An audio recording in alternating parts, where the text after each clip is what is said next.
Так а вот же говорят, что кровля больше всего забирает денег. То есть, грубо говоря, кровли 100 квадратов, да, и кровля 75 квадратов, но двухэтажный дом. Тут надо отдельно каждый случай рассматривать. Такого нет, что кровля типа очень много денег стоит.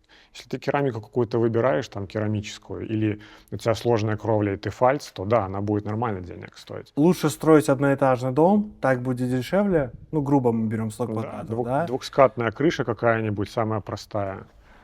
То есть И- много типовых домов, по которым можно построить, там, типа польских проектов и прочее. И так будет в 100 раз, ну, намного дешевле. Вообще бесплатно. Ну, Да. дешевле. Дешевле, будет. чем, Да, дешевле. чем двухэтажный. Да.